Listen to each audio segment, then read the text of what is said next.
कल्पतरुभ्यश्च कृपा सिन्धुभ्य एव च पतितानं पावनेभ्यो वैष्णवेभ्यो नमो नमो। हे कृष्ण करुणा सिन्धो दीनबन्धो जगत्पते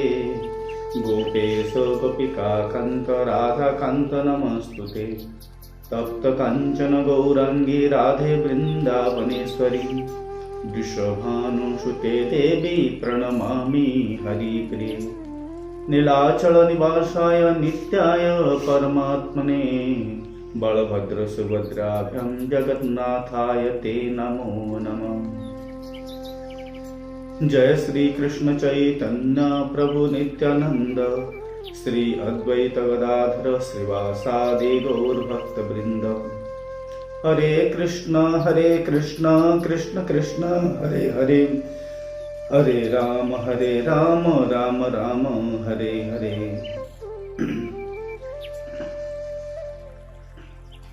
ओम नमः भगवते वासुदेवाय, ओम नमः भगवते वासुदेवाय, ओम नमः भगवते वासुदेवाय।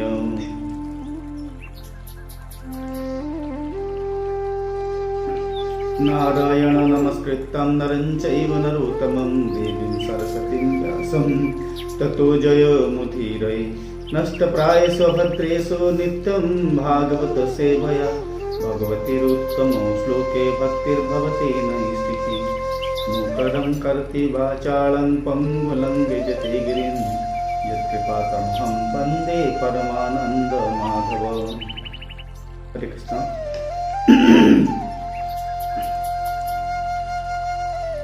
तो आज हमें श्रीमद् भागवतम प्रथम स्कंद पंचम अध्याय आलोचना करेंगे।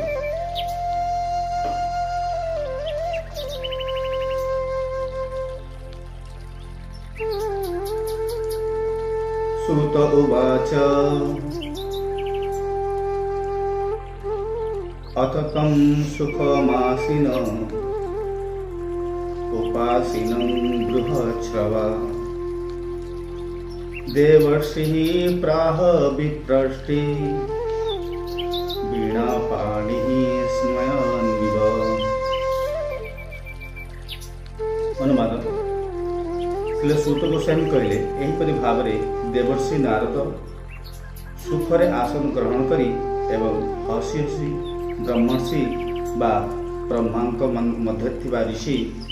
श्रील व्यासदेव को कहले।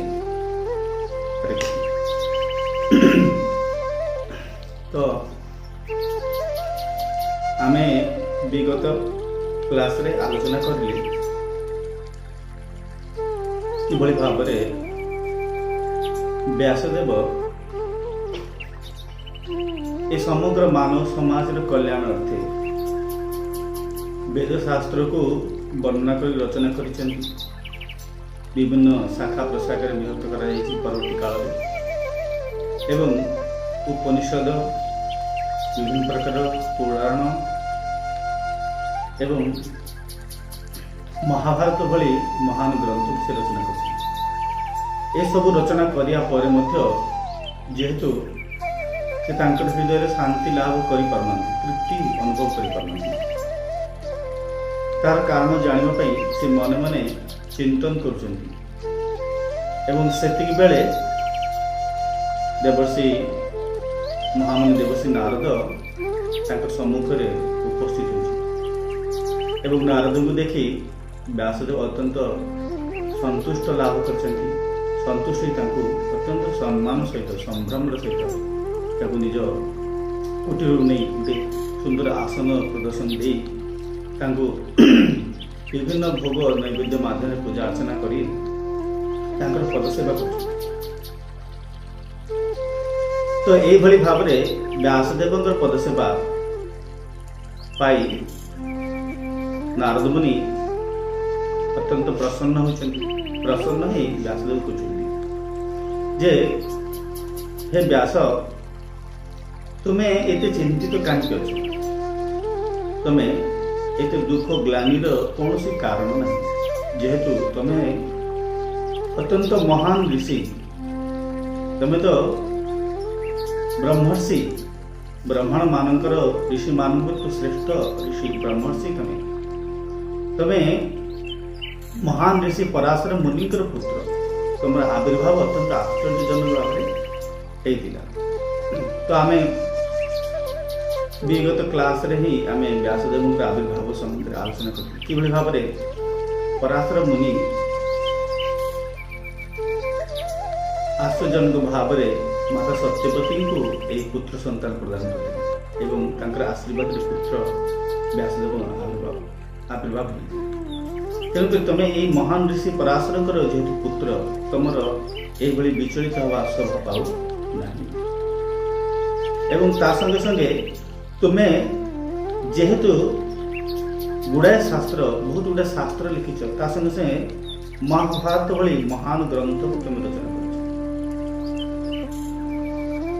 ଯେ ମହାଭାରତ ଭଳି ଗ୍ରନ୍ଥକୁ ରଚନା କରିଛନ୍ତି, ତାର ଏତେ ଚିନ୍ତିତ ହେବାର କାରଣ କ'ଣ? ତମେ କିଛି ଚିନ୍ତିତ ହୁଅନ୍ତି ନାହିଁ। ତମେ ସର୍ବଦା ସଦାସର୍ବଦା ନିର୍ବିଶେଷ ବ୍ରହ୍ମ ସମ୍ବନ୍ଧରେ ଅବଗତ ଅଛ। ତମର ଏଇଭଳି ଚିନ୍ତିତ ହେବାର କୌଣସି ସ୍ୱଭାବ ତମେ ନିଶ୍ଚିନ୍ତ ହେଇଛ, ଟିକେ ସମ୍ଭ୍ରମ ହେଇଛ, ସ୍ଥିର ହେଇଛ। ସେଇଭଳି ଯେତେବେଳେ ନାରଦ ମୁନି ବ୍ୟାସଦେବଙ୍କୁ ଶାନ୍ତ ହେବା ପାଇଁ, ସ୍ଥିର ହେବା ପାଇଁ କହୁଛନ୍ତି, ସେତେବେଳେ ବ୍ୟାସଦେବ କହୁଛନ୍ତି, ହେ ଗୁରୁଦେବ, ଆପଣ ଅତ୍ୟନ୍ତ ଧନ୍ୟ, ମୁଁ ମଧ୍ୟ ଅତ୍ୟନ୍ତ ଧନ୍ୟ, ଯେହେତୁ ମୁଁ ଆପଣଙ୍କୁ ଏହି କ୍ଷଣରେ ପ୍ରାପ୍ତ କରିଛି। ଆପଣ ସାକ୍ଷାତ ସ୍ୱୟମ୍ଭୁ ବ୍ରହ୍ମାଙ୍କର ପୁତ୍ର, ସ୍ୱୟମ୍ଭୁ ମନ୍ୱନ୍ତର ଯେଉଁ ବ୍ରହ୍ମ, ସେ ବ୍ରହ୍ମାଙ୍କର ପୁତ୍ର ରୂପରେ ଆପଣ ଜନ୍ମ ଲାଭ କରିଛନ୍ତି। ଆପଣ ଅତ୍ୟନ୍ତ ମହାନ। ଆପଣଙ୍କର ଖ୍ୟାତି ଏ ତ୍ରିଭୁବନରେ ବିସ୍ତାରିତ ହେଇଛି ଏବଂ ଆପଣ ସତେ ସୂର୍ଯ୍ୟ ଭଳି, ଯେଭଳି ସୂର୍ଯ୍ୟ ଉଦୟ ହେଲେ ସଙ୍ଗେ ସଙ୍ଗେ ଏ ତ୍ରିଭୁବନରେ ତାର ଆଲୋକ ବିଚ୍ଛରିତ ହେଇଥାଏ, ଠିକ୍ ସେଇଭଳି ଭାବରେ ଆପଣ ସୂର୍ଯ୍ୟଙ୍କ ଭଳି ତତ୍କ୍ଷଣାକ୍ଷଣକ ମାଧ୍ୟମରେ ଏ ତ୍ରିଭୁବନକୁ ଯାତ୍ରା କରିପାରନ୍ତି, ସର୍ବତ୍ର ବିରାଜମାନ କରିପାରନ୍ତି। ଏବଂ ଆପଣ ବାୟୁଙ୍କ ଭଳି, ବାୟୁ ଯେମିତି ପ୍ରତ୍ୟେକ ପ୍ରାଣୀର ହୃଦୟ ଭିତରେ ପ୍ରବେଶ କରେ, ଶ୍ୱାସ ପ୍ରଶ୍ୱାସରେ ପ୍ରବେଶ କରେ, ଠିକ୍ ସେଇଭଳି ଆପଣ ମଧ୍ୟ ବାୟୁଙ୍କ ଭଳି ଅଦୃଶ୍ୟ ଭାବରେ ସମସ୍ତଙ୍କର ହୃଦୟରେ ପ୍ରବେଶ କରିପାରନ୍ତି ଏବଂ ସମସ୍ତ ପ୍ରାଣୀଙ୍କର ହୃଦୟରେ ଯେଉଁ ସଂଶୟ ରହିଛି, ହୃଦୟର ଭାବନା ରହିଛି, ସେ ଭାବନାକୁ ଜାଣିପାରନ୍ତି। ଆପଣ ଅତ୍ୟନ୍ତ ମହାନ। ତେଣୁ ଆପଣ ମୋର ଏ ହୃଦୟର ଦଶାକୁ ବୁଝିପାରିଛନ୍ତି। ତେଣୁକରି ଆପଣ ଦୟାକରି ମୋର ଏ କୁଟୀରକୁ ଆପଣ ଆସିଛନ୍ତି। ଆପଣ ତା ସଙ୍ଗେ ସଙ୍ଗେ ଏ ଜଗତରେ ବ୍ରହ୍ମା, ବିଷ୍ଣୁ, ମହେଶ, এই ତିନିଟି ଦେବ, ଯେ ସୃଷ୍ଟି, ସ୍ଥିତି, ପ୍ରଳୟ, ଏ ତିନିଟି କାରଣର କାରଣ ତାଙ୍କୁ ଧାରଣ କରିଥାନ୍ତି, ସେଇଭଳି ତ୍ରିଦେବଙ୍କୁ ଆପଣ ଉପାସନା କରନ୍ତି। ତେଣୁକରି ଆପଣଙ୍କର ଖ୍ୟାତି ଅତ୍ୟନ୍ତ ମହାନ। ମୁଁ ଅତ୍ୟନ୍ତ ଧନ୍ୟ ଯେ ମୁଁ ଆପଣଙ୍କୁ ବୁଦ୍ଧ ରୂପରେ ପ୍ରାପ୍ତ କରିଛି। ଆପଣ ମୋର ଏ କୁଟୀରକୁ ଆସିଛନ୍ତି। ଆପଣ ଦୟାପୂର୍ବକ ମୋର ମନ ଭିତରେ ଯେଉଁ ସଂଶୟ ରହିଛି, ମୁଁ ଯେଉଁ ଏଇ ମନ ଭିତରେ ସଂଶୟ ଭିତରେ ପଡ଼ିଯାଇଛି, ବିଚଳିତ ହେଇଛି, ସେ ସଂଶୟର କାରଣ ମୋତେ ଆପଣ କୁହନ୍ତୁ। ଯେହେତୁ କୌଣସି ବ୍ୟକ୍ତି ତାର ନିଜର ଭୁଲକୁ ଦର୍ଶନ କରିପାରନ୍ତି ନାହିଁ, ବାସ୍ତବରେ ବ୍ୟକ୍ତି କେବେ ତାର ନିଜର ଭୁଲକୁ ଦର୍ଶନ କରିପାରେନି। କେବଳ ମାତ୍ର ଗୁରୁ ବୈଷ୍ଣବ ମାନଙ୍କର ଚକ୍ଷୁରେ ହିଁ ଆମେ ନିଜର ଭୁଲକୁ ଦର୍ଶନ କରିପାରୁ। ଇଏ ହେଉଛି ମାନବର ପ୍ରକୃତି। ତେଣୁକରି ବ୍ୟାସଦେବ ମଧ୍ୟ ତାଙ୍କର ନିଜର ଭୁଲକୁ ଠିକରେ ଦର୍ଶନ କରିପାରୁନାହାନ୍ତି। ତେଣୁକରି ସେ ଗୁରୁଙ୍କ ପାଖରେ ପ୍ରଶ୍ନ କରୁଛନ୍ତି, ହେ ଗୁରୁଦେବ, ଆପଣ ମୋର ସମସ୍ୟାଟି ଭୁଲଟି କୁହନ୍ତୁ, ଯେ ମୁଁ ଯେଉଁ ବ୍ରତ କରୁଛି, ମୁଁ ଯେଉଁ ନିଷ୍ଠା ପାଳନ କରୁଛି, ମୁଁ ଯେଉଁ ଶାସ୍ତ୍ର ଅଧ୍ୟୟନ କରୁଛି, ସେଥିରେ ମୋର କେଉଁଠି ଭୁଲଟା ରହିଯାଇଛି? ମତେ ବ୍ରତ, ନିଷ୍ଠା, ଯାହା ସବୁ ନିୟମ ବିଧି ବିଧାନ ଯାହା ସବୁ ପାଳନ କରୁଛି, ସେ ଭିତରେ ମୋର କେଉଁଠି ଭୁଲ କରିଛି, ଯାହାଫଳରେ ମୁଁ ଆଜି ବୁଝିପାରୁନାହିଁ ମୋର ସମସ୍ୟାଟା କ'ଣ। ତେଣୁକରି ଆପଣ ମୋତେ এই ମୋର ଭୁଲଟାକୁ ବୁଝେଇ ଦିଅନ୍ତୁ ଦୟାକରି। ସେଇଭଳି ଭାବରେ ବିନୟ ଭାବରେ ବ୍ୟାସଦେବ ନାରଦ ମୁନିଙ୍କୁ ପ୍ରାର୍ଥନା କଲେ। ନାରଦ ପ୍ରାର୍ଥନା କରୁଛନ୍ତି, ସେ ତ ନାରଦ କହୁଛନ୍ତି, ଆପଣ एते विचलित हबार कारण नहीं। आपण केवल मात्र से परम पुरुष भगवान जी कि अमल धवल एवं उदार एवं विशुद्ध से अमल धवल एवं विशुद्ध महान परम पुरुष भगवान चिंतन करते, तांकर गुण जश लीला तांकर महिमा को चिंतन करते एवं से भगवान दिव्य महिमा को वर्णन करते। ता द्वारा ही जगत प्राप्त हो। या पूर्व आपण जो ग्रंथ गुड़िक रचना करते से ग्रंथ कौन रही आप जिते सब वेद शास्त्र को रचना कले जिते सब ग्रंथ को रचना कले से समस्त ग्रंथ कौन रही केवल मात्र धर्म अर्थ मोक्ष काम ये चारिटी विषय ही रही। किंतु ये जो चारिटी पुरुषार्थ जहाँ कह जाए ये चारिटी पुरुषार्थ मनुष्य को केवल शांति दे पारे नहीं। ये चारिटी पुरुषार्थ मनुष्य संचय करिया पर मत प्रकृति शांति लाभ कर अनादि कालरू जीव जिते ये धराधाम अवतीर्ण है से समय ही सी विभिन्न प्रकार भौतिक प्रभाव गुणर प्रभाव भीतर अनंत काल कामना जागृत है सदा सर्वदा कामना जर्जरित। आपणकर ये वेद शास्त्र जो ग्रंथ रचना कले से कामना को चरितार्थ करने संबंध में वर्णना कले कामना को पुरुषार्थ रूप में वर्णना कले एवं कामना चरितार्थ करने पर मनुष्य तार किसी अर्थ संग्रह करे किसी उपलब्धि किसी ऐश्वर्य को लाभ करे अर्थ को लाभ करते एवं से समस्त अर्थ साहाय्य से धर्म आचरण करे। आप धर्मर कथा वर्णना कले कि भाव धर्म आचरण कर एवं धर्म आचरण कर उद्देश्य रूप में आप मुख्य कथा ही वर्णना कि भाव में जगत बंधन मुक्ति कर। किंतु जो व्यक्ति मोक्ष प्राप्त करी ए जगत बंधन पाक चाहे सत्य से समस्त कामना रहित से सब चाहे जे ए जगत जो दुख कष्ट अच्छे से दुख कष्ट केमती निवृत्त ता भितर ये कामना रही जगत समस्त बंधन कष्ट केमती निवृत्त सुख मुक्ति पाए। तो से भाव में जदि कौन व्यक्ति मुक्ति भी लाभ करनी से मुक्ति माध्यम से केवल मात्र ये जगत रे निर्विशेष ब्रह्म प्रवेश कर जदियो भगवत उपलब्धि करें किंतु से भगवत उपलब्धि मध्य ताकू प्रकृत आनंद दे पारती नहीं। तेणुक आपणकर ये चारिटी प्रकार पुरुषार्थ जो धर्म अर्थ मोक्ष काम संबंध में वर्णना कर मोक्ष काम ये पुरुषार्थ गुड़िक मनुष्य प्रकृत शांति दे पार नहीं प्रकृत प्रसन्नता तो दे पार। तेणुक आप ये सब ग्रंथ को रचना करने आपण हृदय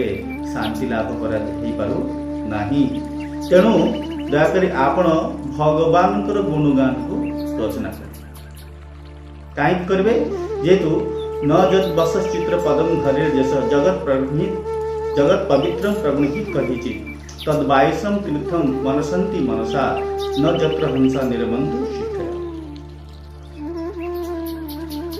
अर्थात शास्त्र कहा जायछि वर्णित अछि जे यदि कौनसी व्यक्ति कौनसी शास्त्र बा कौनसी रचना रे यदि परम पुरुष भगवान गुणगान वर्णन है लीला तांकर जसर वर्णना है से गुणगान से वर्णना केवल मात्र काकर तीर्थर स्थान हो पाए सेटा केबे भी परमहंस मानकर तीर्थ स्थान हो पारे नहीं जेहेतु परमहंस माने सदा सर्वदा भगवान दिव्य गुण जस लीला आदि वर्णन ही आनंद लाभ करता से परमहंस माने यही समस्त भौतिक पुरुषार्थ मान विषय श्रवण कर आनंद लाभ कर नहीं। जमी पक्षी मान भितर हंस सदा सर्वदा अत्यंत निर्मल शुद्ध पूर्व पक्षी से विचरण करने इच्छा से ही आनंद पाए सी केवल अलिया गता को जाए किंतु जो माने काक भली विचारधारा से माने कौन करती सदा सर्वदा अलिया बा कचरा जगह ही से माने आनंद लाभ करते ସେମାନେ ଅନ୍ୟତ୍ର କୌଣସି ଆନନ୍ଦ ଲାଭ କରିପାରନ୍ତି ନାହିଁ। ଠିକ୍ ସେଇଭଳି ଭାବରେ ଯେଉଁମାନେ ଏଇ ଶ୍ରୀମଦ ଭଗବାନଙ୍କର ଯୋଉ ବର୍ଣ୍ଣନାରେ ଯୋଉ ସାହିତ୍ୟରେ ଭଗବାନଙ୍କର ଗୁଣ ଯଶ ରୂପକର ବର୍ଣ୍ଣନା ହେଇନାହିଁ, ସେଇଟା କେବଳ ମାତ୍ର କାକର ତୀର୍ଥ ସ୍ଥାନ ହିଁ ହେଇପାରେ। ପରମହଂସ ମାନେ ସେଟାକୁ କେବେ ବି ଗ୍ରହଣ କରିପାରିବେ ନାହିଁ। ତେଣୁ ଦୟାକରି ଆପଣ ଏଇ ପରମହଂସ ମାନଙ୍କର ତୃପ୍ତି ପାଇଁ ସନ୍ତୁଷ୍ଟି ଲାଭ କରିବା ପାଇଁ ଆପଣ ଦୟାକରି এই ଭଗବାନଙ୍କର ଦିବ୍ୟ ଗୁଣବଳୀକୁ ଦିବ୍ୟ ଚରିତ୍ରକୁ ରହସ୍ୟକୁ ବର୍ଣ୍ଣନ କରନ୍ତୁ। ଏଇସବୁ କଥା ବ୍ୟାସଦେବ ନାରଦ ମୁନି ବ୍ୟାସଦେବଙ୍କୁ କହିବା ପରେ ସେ ଚିନ୍ତା କରୁଛନ୍ତି, ହୁଏତ ବ୍ୟାସଦେବ ଯେହେତୁ ପରମପୁରୁଷ ଭଗବାନ ଅନନ୍ତ, ତାଙ୍କର ମହିମା ତାଙ୍କର ଲୀଳା ଯଶର କୌଣସି ସୀମା ନାହିଁ, ସୀମାତୀତ। ତେଣୁକରି ହୁଏତ ବ୍ୟାସଦେବ ଚିନ୍ତା କରିପାରନ୍ତି ଯେ ମୁଁ ଯଦି ଭଗବାନଙ୍କର ଦିବ୍ୟ ଗରିମାକୁ ବର୍ଣ୍ଣନ କରିବାକୁ ଯିବି ତ ସେଥିରେ ହୁଏତ ମୋର ସମ୍ପୂର୍ଣ୍ଣ ଭାବରେ ସକ୍ଷମ ହେଇପାରିବିନି, ହୁଏତ ସେଥିରେ ମୋର ତ୍ରୁଟି ହେଇପାରିବ, ମୁଁ ହୁଏତ ସମ୍ପୂର୍ଣ୍ଣ ଭାବରେ ଭଗବାନଙ୍କର ମହିମା ବର୍ଣ୍ଣନ କରିବି। କାଳେ ବ୍ୟାସଦେବ ନିଜକୁ ଅସମର୍ଥ ମନେ କରିବେ, ସେ ଉଦ୍ଦେଶ୍ୟରେ ଭଗବାନ ଏଠି ନାରଦ ମୁନି ବ୍ୟାସଦେବଙ୍କୁ ଉତ୍ସାହିତ କରିବା ପାଇଁ କହୁଛନ୍ତି, न जस्ट बसस चित्र पदम हरे यश जगत प्रविष्णु प्रगुणहित कर्चित तद्वाच तीर्थ मनुसंति मनसा न जत्र हंस मनुसंतु शिखा तद्भाग विसर्ग जनघात विप्ल जस्मिन् प्रति श्लोक अथव्य वक्ति मानन्ति अनंत जस अंकितानि च सुनन्ति गुणन्ति साधव। हे महामुनि, आपण जानी रखिबा उचित जो साहित्य जो गुणगान भगवान दिव्य गुणावली को वर्णन कर साहित्य बा से गुणावली जदि असंपूर्ण भाव भी जदि होता है, से पूर्ण जदि भी न होता है, त्रुटिपूर्ण भाव जदि साहित्य को वर्णना कर तथापि से भगवान गुणगान वर्णित साहित्य एत शक्ति रही जे कि जगत रे समस्त मानव मान भितर विप्लव सृष्टि कर केवल कौन निर्दिष्ट व्यक्ति को नुह ता भीतर एत क्षमता रही जे कि ए जगत समस्त व्यक्ति मान हृदय पवित्रता आनी पार विप्लव सृष्टि कर साहित्य जो भगवान गुण से जदिव भगवान से साहित्य अपूर्ण भाव में हो पाए जदि असंपूर्ण भाव में तेणुक तुम्हें समस्त मन भर संशय समस्त दुर्बलता को दूर कर अत्यंत उत्साह सहित भगवान के दिव्य साहित्य को भगवान के दिव्य गुणावली को आपण वर्णन करूँ जहाँ फल जगतर समस्त मनुष्य मानकर आत्मकल्याण हो पार। तेणुक आपण ए भगवान साहित्य को वर्णना करूँ से साहित्य माध्यम भगवान गुण जश माध्यम जगतर कल्याण हो पार। एवं ये नारद मुनि व्यासदेव कहते जे जो ग्रंथ जो साहित्य बा जो शिक्षा रे आत्मज्ञान कथा भी कहा से आत्मज्ञान जदि भगवान भक्ति जोगर रहित जदि होता है से भाई आत्मज्ञान शोभा पाए नहीं। अर्थात ये नारद मुनि कहना चाहते जे जदि कौन व्यक्ति तार आत्मदर्शन लाभ भी कर भगवान स्वयं निजे कुरुक्षेत्र युद्धभूमि में सांख्य दर्शन कर आत्म साक्षात्कार ज्ञान अर्जन कर कपिल मुनि पूर्वतन काल ही माता निज माता को ये सांख्य दर्शन करते आत्म साक्षात्कार ज्ञान लाभ करते परमात्मा दर्शन संबंध में उपलब्धि कर। तो ये नारद मुनि कहते जे जदि कौन साहित्य बा ग्रंथ माध्यम कि जदि आत्म उपलब्धि भी करें परमात्मा को भी दर्शन करें किंतु परमात्मा को दर्शन कला भीतर जदि भगवान प्रति भाव प्रेम श्रद्धा बा भक्ति नहीं तो से आत्म दर्शन परमात्मा दर्शन सुशोभित हो पार ना से केवल किसी आनंद मिल नहीं कहीं उदाहरण स्वरूप जदि आम कौन गोटे सम्मान्य व्यक्ति को दर्शन करवा, कल्पना करतु जड़े व्यक्ति साधारण व्यक्ति कौन भारतर उच्च पदवी पदस्थ प्रधानमंत्री को हठात भेटे कि से प्रधानमंत्री को चिन्ह ना जानी ना सम्बन्ध कौन धारणा, तो से जब भेटी भी पारती कि से गोटे साधारण व्यक्ति भाई आचरण करेंगे बाहर करेंगे कि सम्मान प्रदर्शन करें ना कि से आनंद पाइबे जिते से महिमा को जाने ये देशर प्रधानमंत्री समस्त क्षमतार अधिष्ठ से साक्षात है बेले प्रति जो श्रद्धा वृद्धि पाए। ठीक से भाव में जदि जड़े आत्मदर्शन भी करे, परमात्मा को दर्शन भी करे, दर्शन करिया परे मध्य जदि तार हृदय भगवान को रूप गुण जश संबंध तार जदि कौन धारणा न थाए तो से परमात्मा से दर्शन करी से कौन आनंद पाइपर। तेणुक भक्त हृदय सर्वप्रथम भगवान गुण जश लीला महिमा ये भक्ति जोगर आवश्यकता। भक्ति योग व्यतीत भागवत उपलब्धि अपूर्ण अटे। आम पूर्व जाने वदंती तत्वविद तत्व जज ज्ञानम अर्थम ब्रह्मेति परमात्मेति भगवान किसी शब्द थे। तो यही श्लोक कहुई भगवान विभिन्न उपलब्धि रही पारे। ब्रह्म दर्शन वेदांत अध्ययन करके जड़े ब्रह्म दर्शन करें, योग साधना कर जड़े आत्म साक्षात परमात्मा दर्शन करें, किंतु ये उपलब्धि गुड़िक जेहेतु अपूर्ण अटे भक्ति योग अनुसरण कर भक्ति योग माध्यम ही से केवल मात्र भगवत उपलब्धि कर परम पुरुष भगवान को वास्तव पर से चिन्ह पाए। तेणुक तुम्हें दयाकोरी ये भक्ति जगर वर्णन कर कि तुम्हें जो यही सकाम कर्म जनित समस्त पुरुषार्थ संबंध में वर्णन कर सकाम कर्म जनित पुरुषार्थ गुड़िक वास्तव मनुष्य कल्याण कर जो सकाम कर्म जनित कर्म गुड़िक जोटा आत्मदर्शन आत्म साक्षात्कार भी जब मनुष्य को प्रकृत संतुष्टि दे न पारे से सकाम कर्म बा कौन कहीपर तार फल भी कौन वर्णना करवा सी तो पूर्व ही जंत्रणादायक। जो मैंने सकाम कर्मी से सदा सर्वदा जंत्रणा लाभ करती अनुभव करती कौन व्यक्ति बिना कष्ट निजर कामना को भी चरितार्थ कर नहीं एवं कामना को चरितार्थ कला से बेसी क्षण से सुखी हो पाए। तेणु ये सकाम कर्मी मानकर कौन बा वर्णना करवा। तेणुक आप जेहेतु अत्यंत दिव्य द्रष्टा आपणकर अत्यंत दिव्य द्रष्टा आप त्रिकालदर्शी आप भूत वर्तमान भविष्य सर्वत्र आप दर्शन कर पारती। तेणुक आप समस्त कथा जानत एमती नुह आप सब कथा भूली आप से सब जानते। तेणुक आप दयाकोरी से परम पुरुष भगवान महिमा संबंध में वर्णन करूँ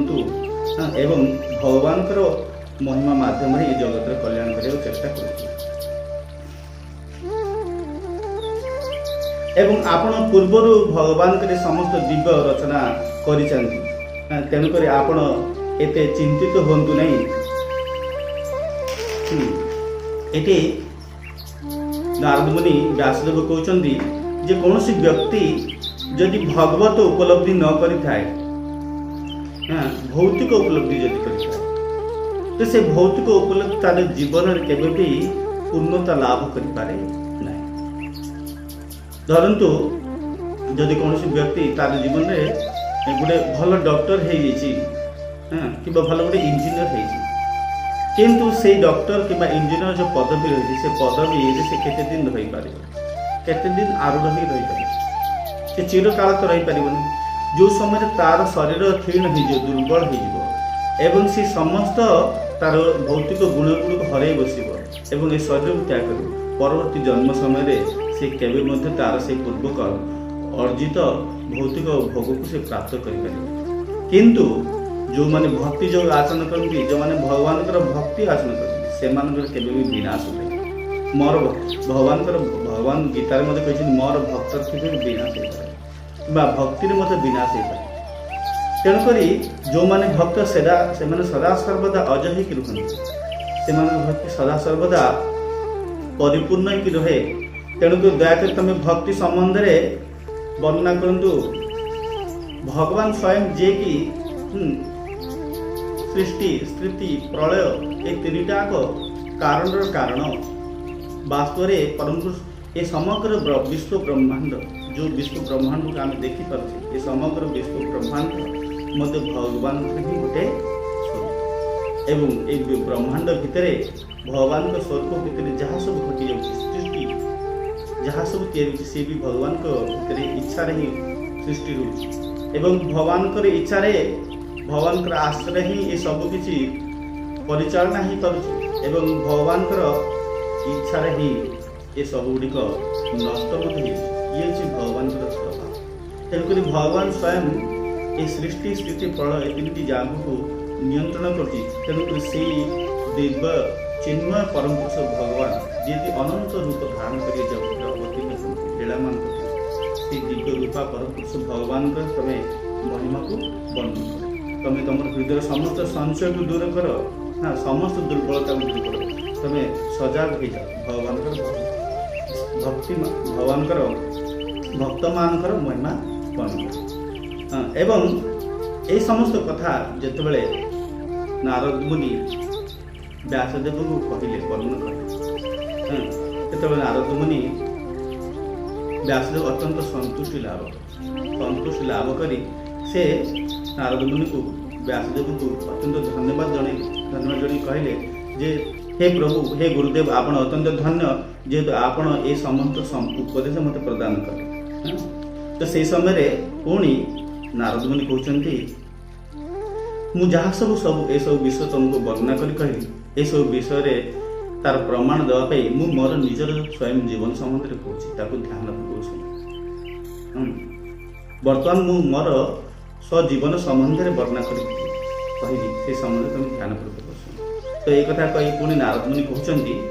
जिते स्वयं मन्वंतर रही से स्वयं मन्वंतर मु पुरातन काल मु ये जो दिव्य रूप प्राप्त कर दिव्य रूप मोर असल रूप नाला मु गोटे दासी पुत्र रही पुरातन काल रे गोटे राज्य रे मोर माता गोटे दासी रूप से सेवा कर कार्य कर सौभाग्यवशत से राज्यर किसी महान ऋषि माने ब्रह्मर्षि ऋषि माने जो माने कि ब्रह्मनिष्ठ ऋषि जो माने सदा सर्वदा ब्रह्मरे विचरण करते से बड़े मुनि ऋषि माने से माने से राज्य रे विचरण करी से माने चातुर्मास व्रत पालन करने से राज्य का से पहुंची जेहेतु शास्त्र कहुई मुनि ऋषि माने जो माने सारा पृथ्वी रे विचरण करते विशेषकर 4 मास चातुर्मास व्रत आज आम ये चातुर्मास व्रत पालन से चातुर्मास से माने कौन निर्दिष्ट स्थान रही भजन साधन करते से ऋषि माने चातुर्मास व्रत पालन करके से राजराशि प्रवेश करते से समय रे मोर माता से ऋषि मानकर सेवा कार्य कर सुजोग पाई संगे संगे मु से पहुंची मोर माँ सहित मु से साधु मानकर दर्शन लाभ कर सेवा कर सुजोग पाई स्वभाव भाव मु अत्यंत सरल भावपन्न थी मोर स्वभाव अत्यंत सरल थिला मु बाहर अन्य मान भली नथिली मते केबे भी ए खेल कूद नाच कूद रे मोर स्वभाव नथिला मु सेतिर आनंद पाई पारुथिली मु अत्यंत सरल साधारण थी मु अधिका कथा केबे भी कहि पारु नथिली आजिकाली पिला माने जेते अधिका कथा कहते अदरकारी कथा कहते मुझे अदरकारी कथा कहु पार नथिली मु केवल मात्र साधु मान सेवा सेवा करने को संतुष्ट होती मु से साधु मान सेवा कार्य कर साधु मान सेवा करू करू जो साधु माने मोर ये सरल भाव को देखिले से माने मो पर अत्यंत प्रसन्न हो गए प्रसन्न है दयापूर्वक से साधु माने कृपा पूर्वक मते तांकर अनुमति रे तांकर उचिष्ट को प्रदान करते साधु मान भोजन प्रदान करने पर जो उचिष्ट मिलता से उचिष्ट को मुझे प्राप्त कर से उचिष्ट को मुझे पान कर तो से उचिष्ट पान करने पर जिते मुझे उचिष्ट को पान कली से संगे संगे से उचिष्ट कौन है मोर हृदय भितर जो जिते सब पूर्व कर्मर जो फल रही पाप कर्मर फल से समस्त पाप कर्मर फल मत मुक्त कर जब आम कहूचे महाप्रसाद गोविंदे नम ब्राह्मणे वैष्णवे ये महाप्रसाद सेवन करिया मात्रे जेहेतु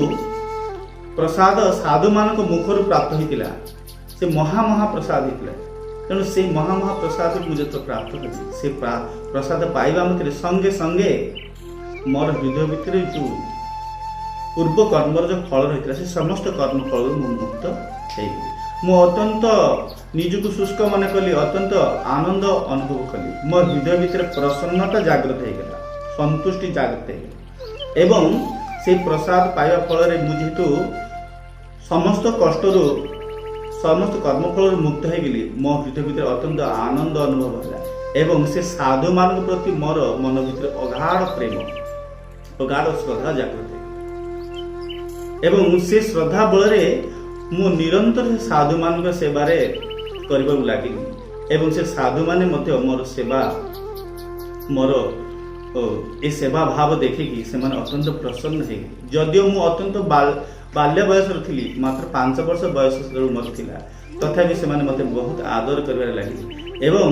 से साधु माने कृपावशत मते भगवान दिव्य गुण जश लीला संबंध भगवान के दिव्य महिमा संबंध वर्णना कर निरंतर 4 मास धरी से साधु मान मुखर मुझे भगवान दिव्य गुण लीला जश शुणा लगे क्रमे क्रमे मोर ये भगवान को लीला श्रवण प्रति अगाध प्रेम जागृत है मो भीतर गोटे दिव्य रुचि जागृत है मुझे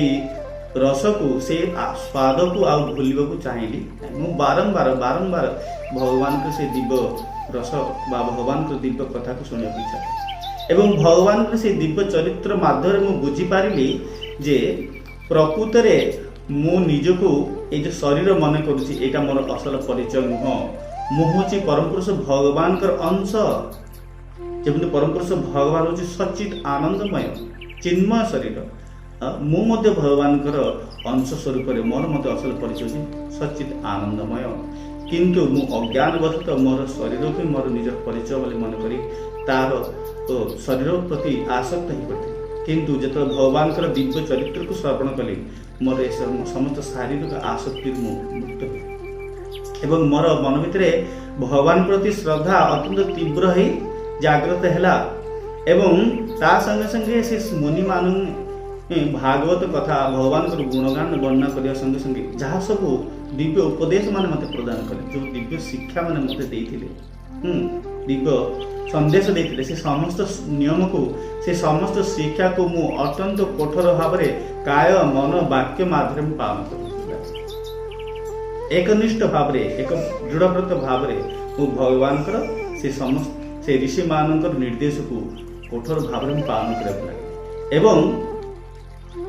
से साधु मान सेवा रत रहे यही भाव से सन्तु माने साधु माने मते भागवत कथा कहले एवं जेतबे चातुर्मास व्रत पर से माने व्रत शेष कर जेतबे से माने फेरिया को जाउथले से फेरिया को गला समय से माने मते शास्त्र रो ए जते वैदिक शास्त्र अछि से वैदिक शास्त्र जो सार कथा गुह्य कथा से शास्त्र मानक भीतर वेद शास्त्र जो गुह्य भगवान दिव्य रहस्य अच्छे से दिव्य रहस्य बा दिव्य ज्ञान प्रदान कर एवं से मुनि मान मुखर से दिव्य ज्ञान को जो प्राप्त कले से दिव्य ज्ञान प्राप्त करने मात्रे संगे संगे मते भगवत उपलब्धि है भगवान दर्शन आंशिक अनुभूति मते मु जानी पारली जे ए जगत रे वास्तव रे भगवान ही ए जगत को परिचालना करुछन भगवान को इच्छा व्यतीत ए जगत रे किछि भी संगठित हो पारु नहीं मनुष्य माने जेहेतु भगवान महिमा को जानी नाहंती मनुष्य बत जो माने तेणुकर से प्रत्येक कार्य निजक ही कारण से समस्त कर्मर कारण बोली मन करते, किंतु वास्तव में ये जगत सर्व कारण कारण परम पुरुष भगवान भगवान ही जगत को परिचालना कर भगवान की इच्छा ही सबकि परिचालित हो। ए दिव्य रहस्य को मुझे बुझीपारे एवं दिव्य रहस्य को बुझीपारी मु भगवान प्रति अत्यंत आसक्त हो पड़ी एवं से भगवान दिव्य मु बुझीपारे। तो ये भाव जो माने ये भगवान प्रति आसक्त हुंती भगवान के दिव्य रूप प्रति दिव्य महिमा को जो मैंने जानी पारती से व्यक्ति ही केवल मात्र ये जगत समस्त कर्म बंधन मुक्त हो पारे। ये जगत समस्त कर्म बंधन मुक्त ही भगवत अनुभूति लाभ करे आमको भगवान दिव्य गुण लीला जस संबंध में आमको अवगत हवा दरकार। ता व्यतीत आम भगवान को उपलब्धि करें। मु से साधु मान कृपारू सौभाग्यवशतः मु गोटे दासी पुत्र थी, अत्यंत अल्प बुद्धि संपन्न थी, बालक थी, किंतु ता सत्वे से साधु मान कृपारू साधु संग माध्यम मु भगवान के दिव्य महिमा को जानीपारे एवं भगवान महिमा जानिया पर निरंतर भगवान महिमा प्रति मोर आसक्ति वृद्धि पाइबार लगे एवं भगवान से दिव्य अनुभूति को मुझे आहरी उपलब्धि करने उत्साहित हली चिंता करिबारे लागे। तेणु तुम्हें दयाकरी हे नारद मुनि तुम्हें दयाकरी से महान परम पुरुष भगवान दिव्य महिमा को तुम वर्णन कर। तुम्हें जो सब शास्त्र वर्णन कर से प्रकृति मनुष्य कल्याण हो पार ना, जो भगवान को वर्णन ना से कल्याण हो पार ना। तुम्हें से परम पुरुष भगवान जे को निजको चारि प्रकार प्रकाशित कर वासुदेव संकर्षण प्रद्युम्न अनिरुद्ध। परम पुरुष भगवान जे प्रथम पुरुष से निजको ए चारि प्रकार विस्तार करती वासुदेव संकर्षण प्रद्युम्न अनिरुद्ध। तेणुक भगवान के समस्त विस्तार अद्भुत विस्तार संबंध एवं भगवान के समस्त अवतार संबंध तुम्हें वर्णना कर जहाँकि वेदर अत्यंत गुह्यतम भाव से वर्णना रही साधारण व्यक्ति बुझीपारू। तो ये नारद मुनि कहते ओम नमो भगवते तुभ्यं वासुदेवाय धीमहि प्रद्युम्न निरुद्धाय नमः संकर्षणाय च। तो मु से परम पुरुष भगवान कर जो प्रकाश चारि प्रकार प्रकाश वासुदेव संकर्षण अनिरुद्ध एवं प्रद्युम्न ये चारि प्रकार प्रकाश को मोर प्रणति निवेदन करुँच तुमको निर्देश दूची जे भगवान से समस्त प्रकाश संबंध में वर्णना कर जे को निजको अत्यंत दिव्य भाव में प्रकाशित कर से समस्त दिव्य महिमा संबंध तुम्हें वर्णना कर जो वर्णन माध्यम ये जगत मनुष्य असल कल्याण साधित हो एवं से भगवान दिव्य